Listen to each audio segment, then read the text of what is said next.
Eu quero aproveitar que eu terminei de lançar as aulas sobre o Gilles Deleuze para fazer uma aula sobre o Cidadão Kane do Orson Welles a partir de algumas perspectivas do Deleuze e de impressões gerais que eu tenho sobre o filme e que outros autores têm sobre o filme.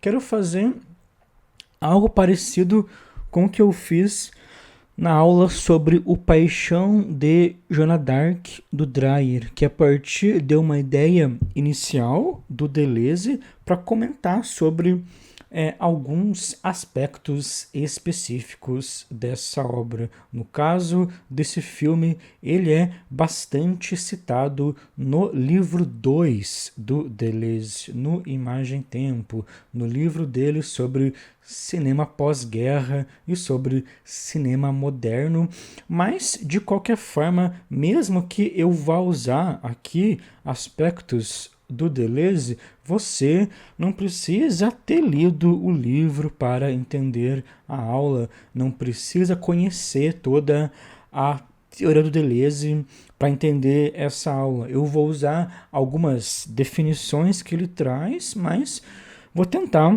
fazer isso de modo mais didático, né, para que a aula funcione também de maneira mais independente.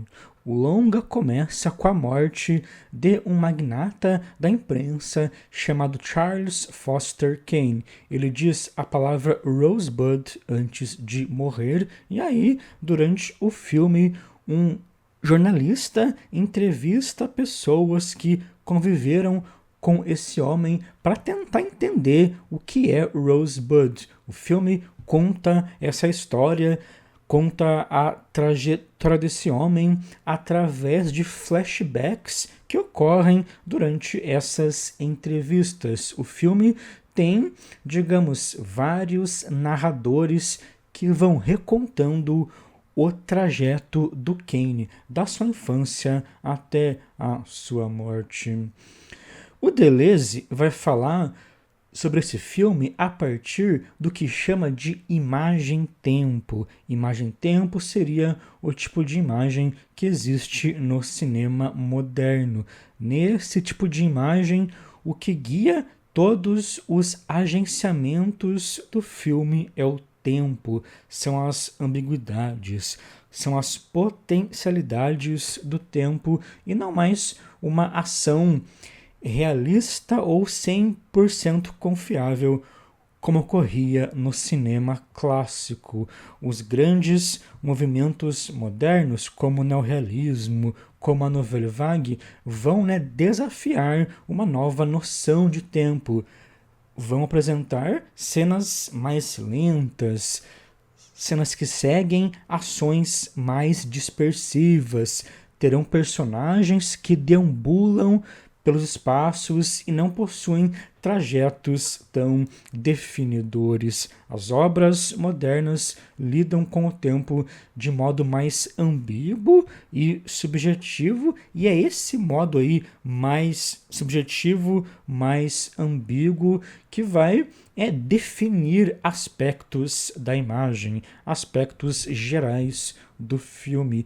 E mesmo que essa imagem-tempo tenha eclodido durante o neorrealismo, o Deleuze já enxerga aspectos dela em cineastas como o Ozu ou como o Orson Welles. Na verdade, assim como o Bazin e vários outros autores, ele enxerga o Welles como um grande cineasta moderno. No caso desse filme, no caso do Kane, o Deleuze diz que o Welles explora muito bem uma modalidade específica de um signo específico da imagem-tempo, que seria a modalidade do lençóis do passado do cronossigno. Nas aulas sobre o Deleuze eu explico melhor essas definições, e o próprio Deleuze ele parte do Bergson e do Peirce para construir certas definições particulares. Mas um cronossigno é basicamente uma modalidade de filme que irá trabalhar com linhas cronológicas, irá evidenciar certas linhas do tempo na sua narrativa e na sua forma visual. Nessa modalidade, nessa figura chamada Lençóis do Passado, o filme apresentaria diversas regiões de um mesmo passado que vão se afetando, que vão se reencadeando. No caso aqui do Kane, cada personagem interrogado apresenta ali um pedaço do passado do Kane, apresenta um lençol do passado.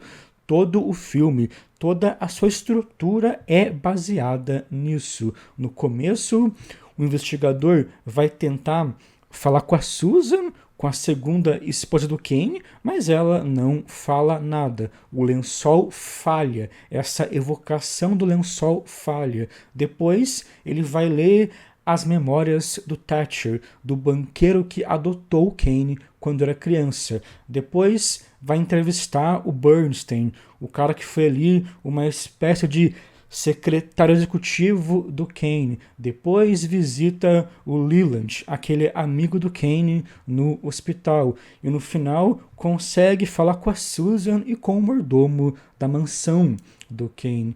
Em cada uma dessas entrevistas, nós vemos, né, em flashback um pedaço da vida do Kane de modo linear. Cada flashback, né, evocado vai se juntando, vai se encadeando. Então o filme até conta essa trajetória do Kane de modo cronológico. Quando o cara começa a ler as memórias do Thatcher, ele começa pela infância do Kane.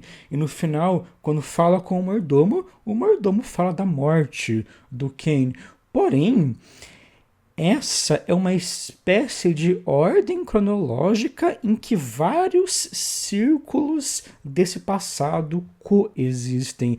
Cada pedaço desse passado, cada lençol do passado é narrado por uma pessoa diferente. Nós conhecemos, né, a figura do Kane a partir da relação desses lençóis, dessas versões.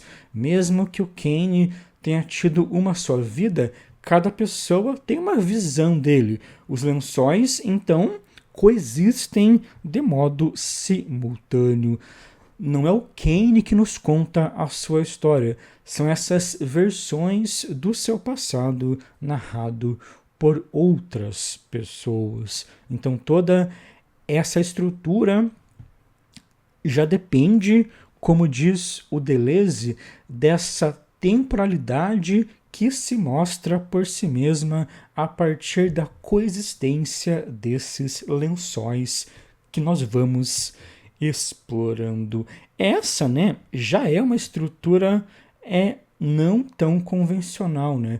Não é uma estrutura totalmente clássica. O fato de você não ter um narrador confiável já torna a narrativa até mais subjetiva. Tanto é que essa estrutura é lembrada como uma das grandes qualidades, uma das grandes, né, particularidades dessa obra, desse longa do Orson Welles.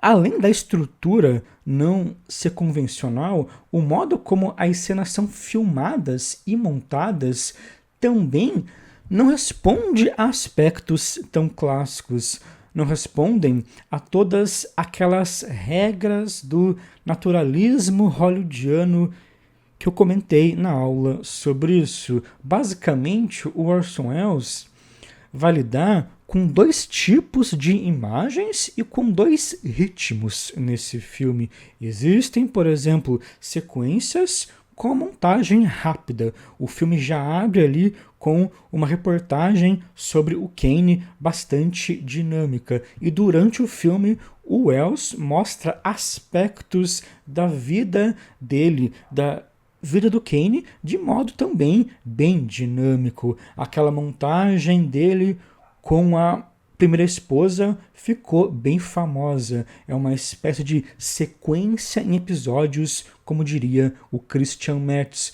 O Metz tem até um sintagma que define bem esse tipo de montagem, em que uma sequência possui elipses, mas é organizada sobre alguma unidade particular. A sequência quer evidenciar a progressão de algo através de episódios semelhantes. Nesse caso, ela evidencia o distanciamento do casal ao longo dos anos na mesa do café da manhã. Então esse é outro ótimo exemplo dessa montagem e dessa imagem mais dinâmica que o Wells usa, e em várias outras partes do filme ele também traz uma montagem bem rápida, com várias elipses, com várias passagens de tempo para mostrar a evolução de um acontecimento. Então, uma forma do Orson Welles abordar o tempo e a imagem é essa espécie de tempo contraído, é esse tempo que é sintetizado nessa montagem rápida, nesse jogo aí imagético mais criativo. Ele até usa fusões e efeitos visuais bem plásticos e bem expressivos em alguns desses momentos. A outra forma que o Orson Welles lida com a imagem e com o tempo é justamente o oposto disso. É quando ele faz cenas mais lentas, cena em que o tempo está dilatado e não mais contraído. E nessas cenas ele geralmente faz planos mais abertos com profundidade de campo. Planos abertos em que quase tudo está em foco. O tempo dessas cenas possui praticamente o tempo real das ações que acontecem. São cenas mais dramáticas, com esse tempo aí até mais teatral, com esse tempo aí contínuo do teatro, em que os personagens vão se confrontando e em que existe também todo um trabalho visual com as camadas do plano, com os níveis de uma mesma composição a partir dessa alta profundidade de campo. Então, basicamente, o Orson Welles lida com essas duas abordagens principais no filme. Com esse tempo mais contraído, com montagens dinâmicas e até com aspectos visuais que vão se sobrepondo durante tais montagens, e com esse tempo dilatado, com planos gerais, com tudo em foco, em que o tempo dos planos é praticamente o tempo das ações em cena. E, se a gente for pensar, nenhuma dessas formas é uma forma clássica, né? As montagens, com aquele tempo contraído que ele faz, vão para um lado documental e até quase experimental em alguns momentos. E as cenas com esse tempo dilatado são cenas que não vão seguir as regras daquela decupagem hollywoodiana mais clássica. Não são simples diálogos com plano e contraplano. Inclusive, ele resolve algumas cenas inteiras com um plano, ou com pouquíssimos planos. Ele faz planos abertos, com tudo em foco, e concebe uma espécie de dialética a partir dos elementos visuais que já estão no próprio quadro, né? já estão na composição.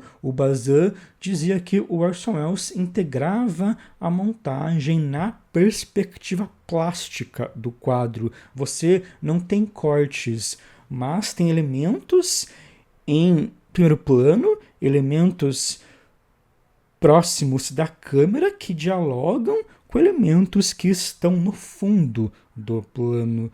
O Welles vai trabalhar com os vários níveis da composição, com as várias camadas de uma mesma imagem, de um mesmo plano, a partir dessa alta profundidade que o Greg Toland conseguiu realizar.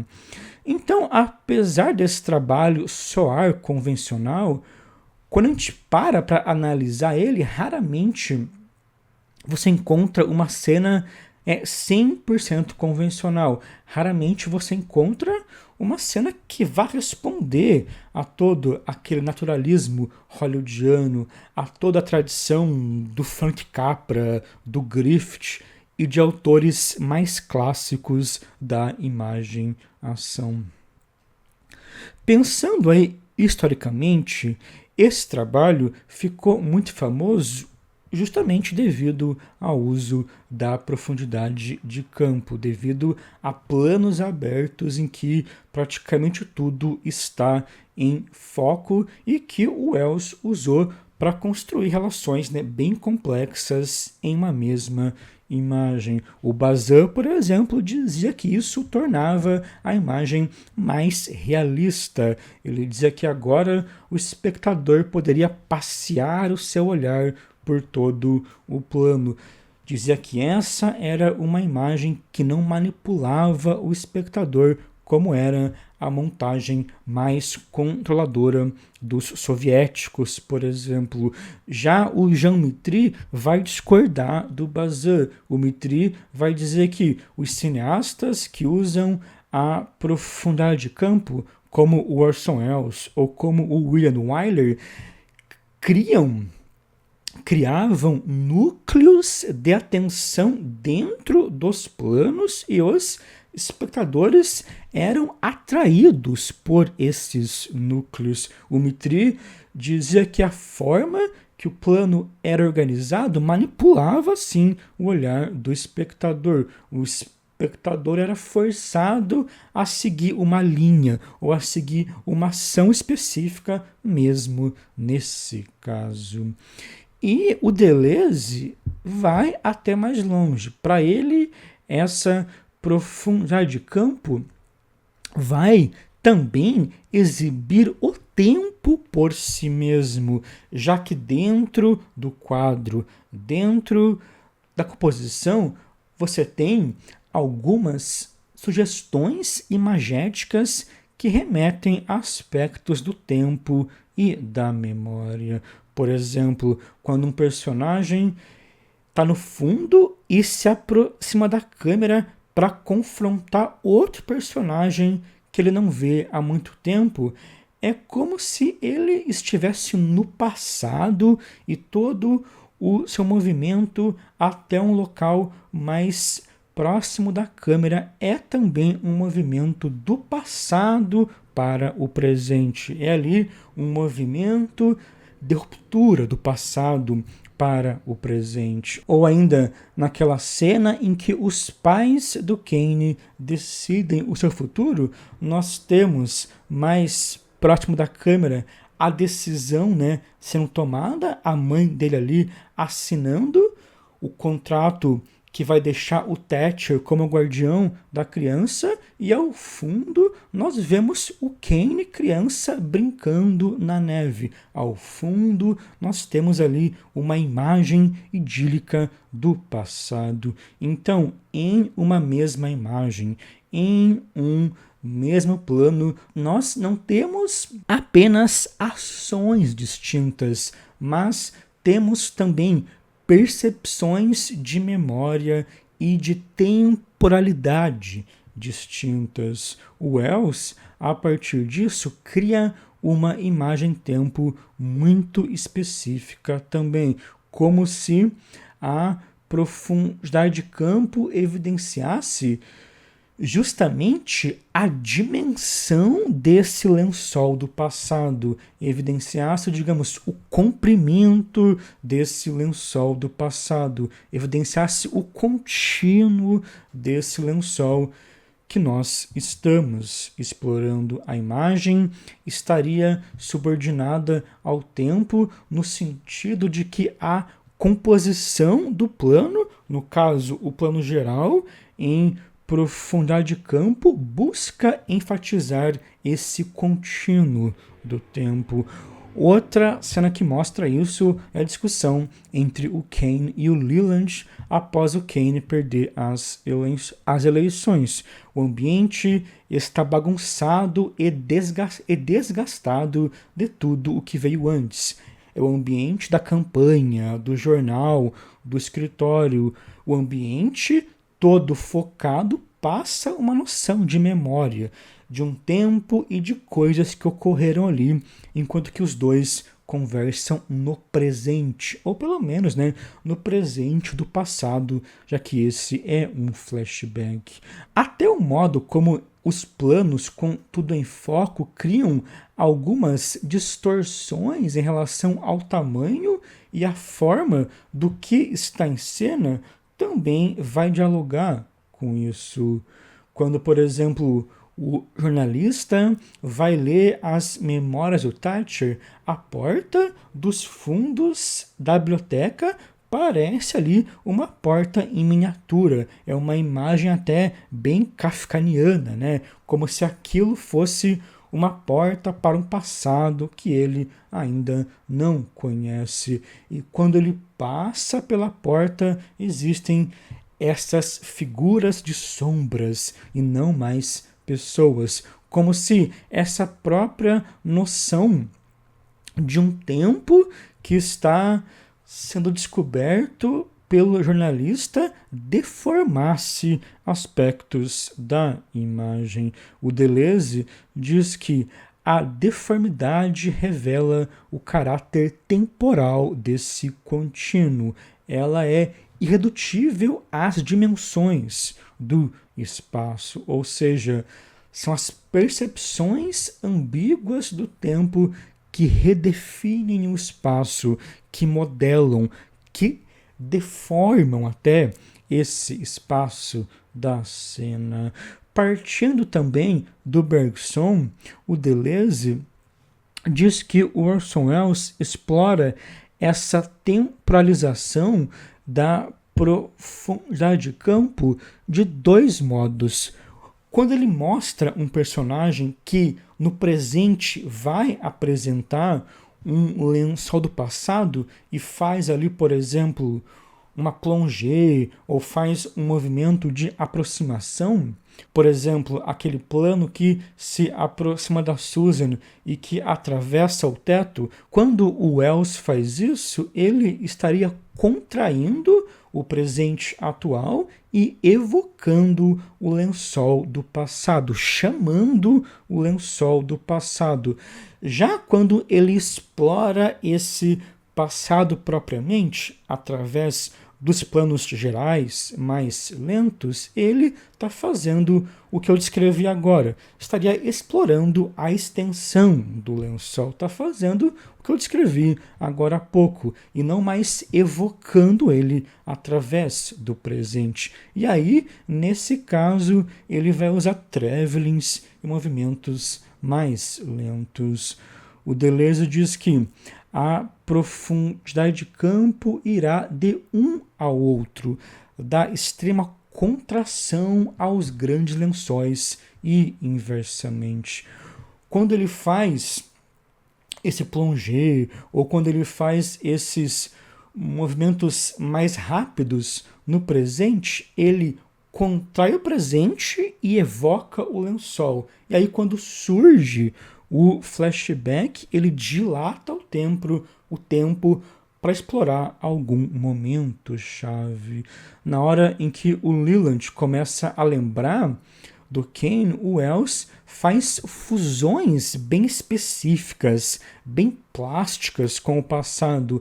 É outro momento em que a imagem evidencia o tempo se contraindo. A própria imagem, digamos, mostra essa evocação do tempo. É como se, durante o filme, a câmera mergulhasse no tempo, abrisse ali uma certa fenda no tempo até encontrar um lençol do passado para se estabilizar. Todos esses movimentos de evocação que geram um lençol do passado contam, né, o filme, contam a trajetória do Kane, porém nunca explicam o que é Rosebud. O investigador está falando com as pessoas porque ele quer saber o que é Rosebud. Ele está investigando a morte do Kane. O ponto fixo das evocações é a morte do Kane, né? Os lençóis coexistem em relação à sua morte, em relação também a um ideal inalcançável, já que ninguém sabe o que é Rosebud, apenas o Kane sabe o que é isso. Então, é interessante que, em algum sentido, as próprias imagens dos flashbacks são vazias, entre aspas. Não existe um presente que vá as acolher. O Kane morreu solitário, sentindo o vazio da sua vida e, como diz o Deleuze, sentindo a esterilidade de todos os seus lençóis. A partir do lençol da sua infância, todos os outros foram perdendo um significado, foram perdendo um valor. O próprio Kane morre buscando, né, esse lençol inalcançável e distante da infância. No final, a gente descobre que Rosebud era a palavra que estava no trenó que o Kane brincava quando era criança. A câmera descobre isso sozinha, sem mostrar para ninguém. A câmera, durante o filme, também tem uma espécie de discurso em direto livre. É uma espécie de câmera-entidade em certos momentos que vai rondando alguns espaços com uma vida própria. E essa câmera nos mostra o que é Rosebud. Essa câmera-entidade se aproxima do trenó no final ali, mostra o trenó queimando, né? A câmera destrói o único lençol do passado que o Kane era apegado. Quando o Kane, ali já velho e antes de morrer, agarra aquela bola de vidro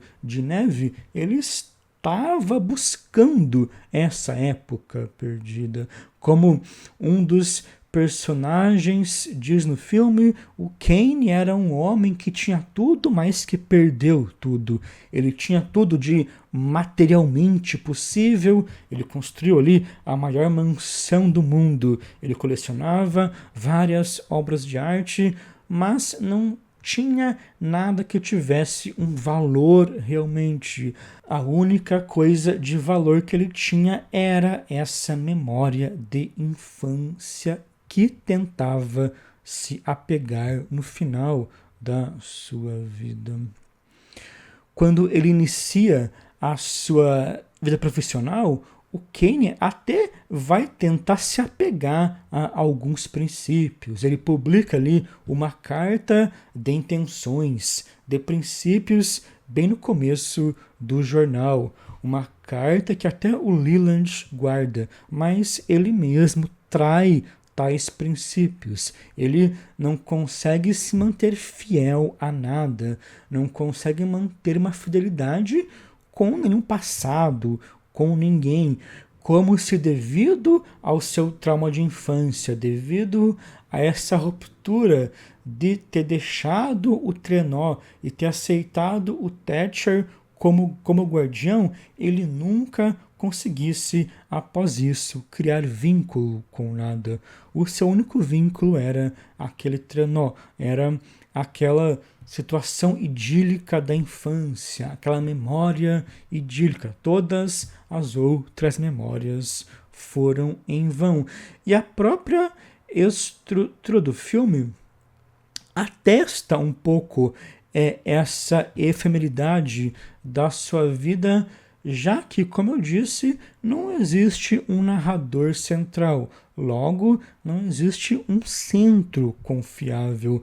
Você tem esses lençóis do passado evocados por pessoas diferentes que se decepcionaram com o Kane em algum nível.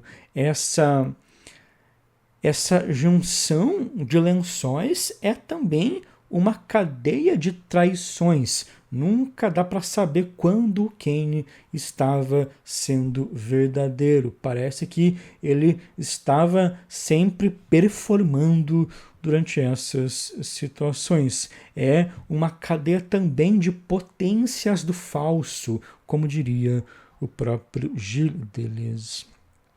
Claro que esse longa possui outros aspectos muito importantes e eu até já comentei sobre ele em algumas outras aulas aqui do curso, mas hoje eu quis me focar nessa perspectiva do tempo e de algumas ideias do Gilles Deleuze que, ao meu ver, são pontos que evidenciam muito bem um aspecto, né, moderno da visão do Orson Welles, na visão do Orson Welles. Para o Deleuze, o Orson Welles foi um dos grandes cineastas da imagem-tempo, foi um dos grandes precursores do cinema moderno. Quem quiser saber mais da visão do Deleuze sobre o Welles deve ler o Imagem-Tempo, porque lá ele vai falar também de outros filmes do Orson Welles e de como o Orson Welles